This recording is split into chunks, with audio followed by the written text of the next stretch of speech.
Hi, I'm Connie Sue. Let's applique. In this video, I want to show you how to applique circles. For this particular example, we are going to be appliquing the center of a flower. You see one here with its center in place. A few other examples. Here we've got another one.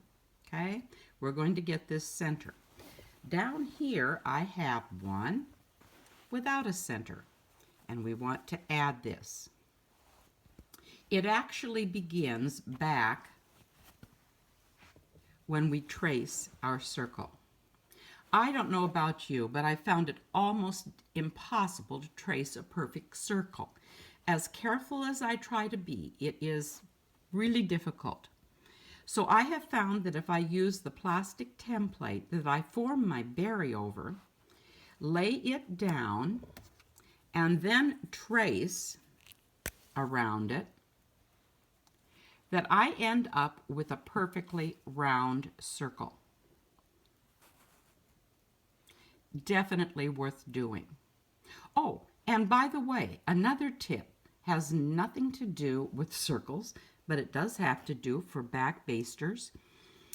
Tracing on darker fabrics can be a real pain. In this case, I have a charcoal fabric, and I have found that instead of using a pencil to trace, if I use my micron pen, it produces a nice line that I can follow very easily when it comes time to do my back basting. Okay, that's just a little extra tip. Let's go back to our sample. Here I have a flower. By the way, this particular flower is in Anne's Lyrical Christmas Quilt. It is a gathered flower. This technique that I'm teaching you isn't necessary for this particular flower. It is necessary for this flower, but it also works for almost any round circle that you would like to applique. Okay. So the first thing we're going to notice as we look at this is there's kind of a hole here in the center. This is because the seam allowances on the petals don't meet in the center. Our berry is bigger. If this berry is over ½ inch, it's not going to meet in the center, and you will have a hole.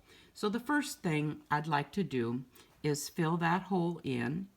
I have cut a little piece of batting, and I know the first thing you're going to ask is exactly what did I use? Well, I used table runner batting because I happen to have it with me at the time. It isn't necessary to use that. You may use any type of batting that fills the hole.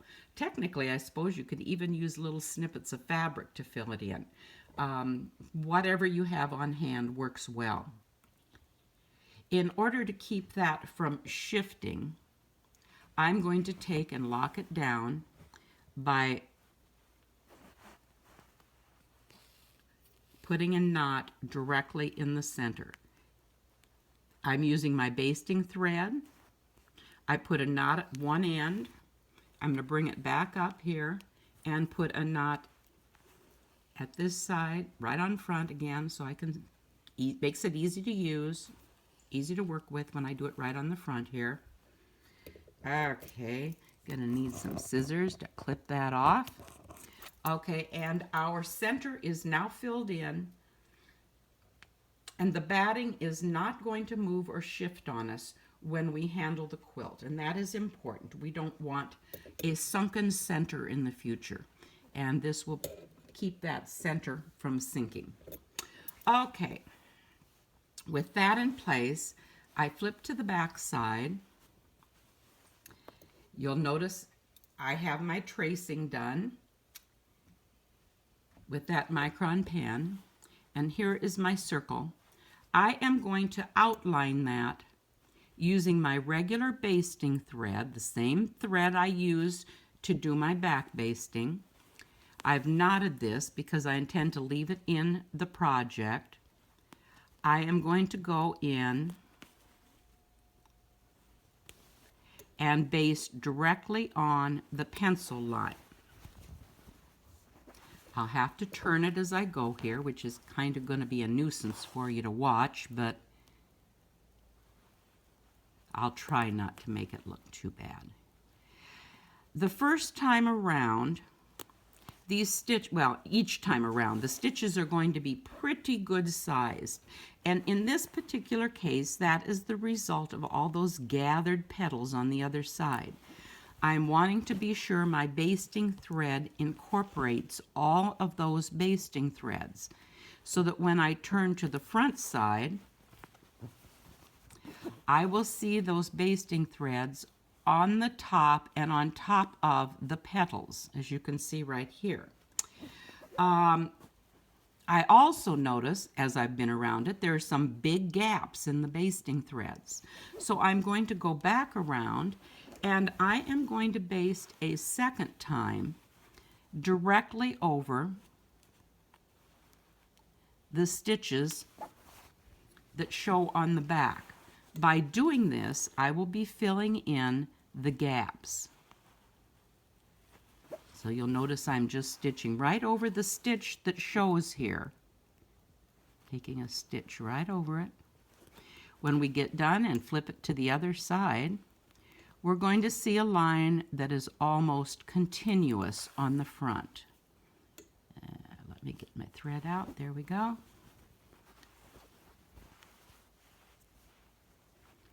Get this last one in here. Oh, maybe there are a couple more. Maybe that wasn't the last one yet, huh?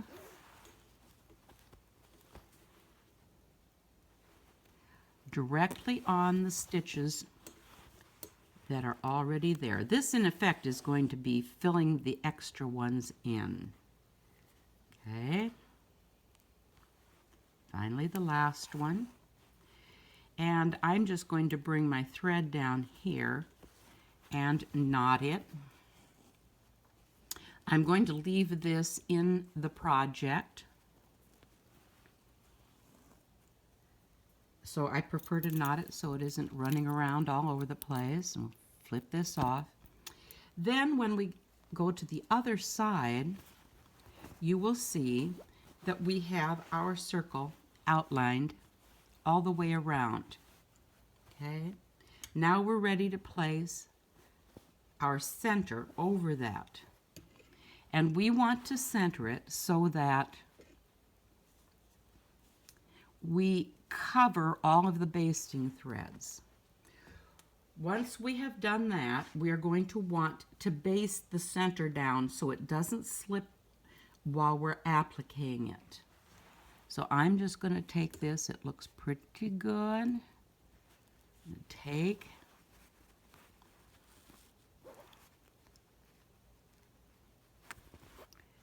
and I'm going to put 2 or 3 stitches in here so it doesn't shift. One alone isn't going to be enough to hold it in place.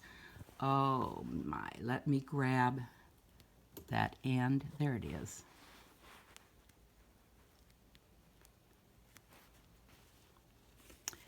Okay, and maybe one more. And we'll go right into the center. Oopsie, can you see it there? Okay, and I'll knot this on the front. These threads will be taken out just as soon as I have appliqued the center in place.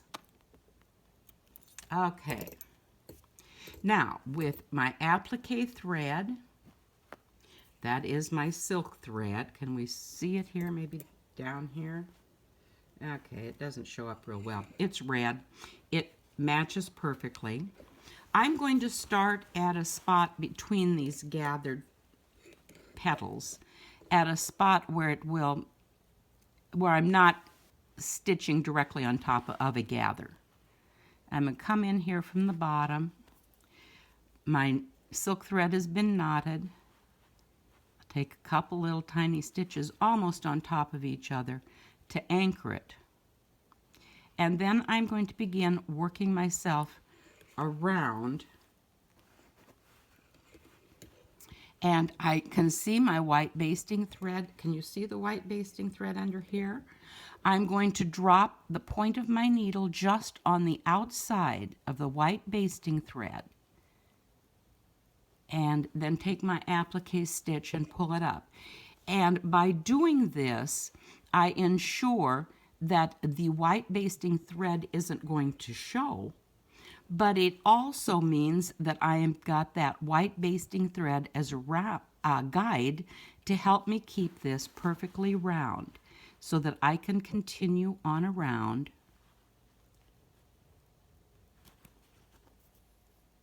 appliquing my center in place. And I can always check and be sure I'm just on the outside of that basting thread. This helps keep me in the round. I'd go ahead and complete the applique, and when I'm done, we'll have a beautiful center such as this one in my flower. Thanks so much for joining me today. You can check out my website, appleblossomquilts.com, for additional quilting tips and videos. Thank you.